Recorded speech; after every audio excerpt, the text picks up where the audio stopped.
Dito. Yan yung window blinds natin, gumamit po tayo rito ng Korean blinds. Tapos sa window jalousie naman po, nagpapalit po sila. So ipa-flash natin sa screen kung kanino po natin pinagawa itong window blinds. Ayan na. Yan, flash natin sa screen. Tapos ito naman yung sa window jalousie kay Master Batang. So una sa lahat mga karos, nagpapasalamat tayo siyempre sa kliyente natin nagpagawa sa atin ito. So ito na po yung kinalabasan na kanya na mga ipinagawa rito sa unit. Dito sa floor tiles, gumamit tayo na 60 by 60. Yan, may haspe siya. Tapos ito naman, gumamit po tayo na 3/4 na plywood sa pagkagawa po nito ng TV console. Sina Master Jojo po yung gumawa na. Dalawang maliit na LED pin light, 3 watts. So 3 watts lang po yan, warm light. Tapos sa request nila sir, yung mga dito, mga outlet.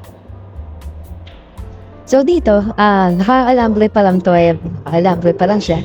Hindi ko kasi ito pwedeng mawala dito. Kasi dyan po hugutin yung internet. Bali meron itong LAN connector kung gusto pa nilang ibalik, nasa amin lang naman. Hindi kasi natin yan pwedeng ibalik dyan, kawa na baka ito malaglag, malambre. So para wala makikita na kable kapag magpapa-install sila ng internet.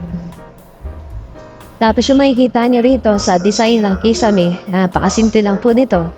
Ano po yan, 1x4 na pang baseboard. Yun ang ginamit namin dyan. Center light naman niya, mabibili po yan sa Parklight. Hindi sa Oppo. Yan, mga tapak ng ilaw. Tapos makikita niyo po yung accent niya, mahaba sa text roller. Ito may mga ilaw dito, 3-way po yan. Check natin dito. Ito. Yan. So, ano lang siya, pinaka-dim.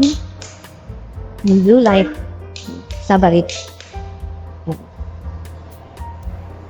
May kita kayo bill light po dito pero wala pa pong bumili. Sabi ko, din po ni client, kapag nagkaroon ng brownout, pwede nilang paganahin yung kanilang solar panel.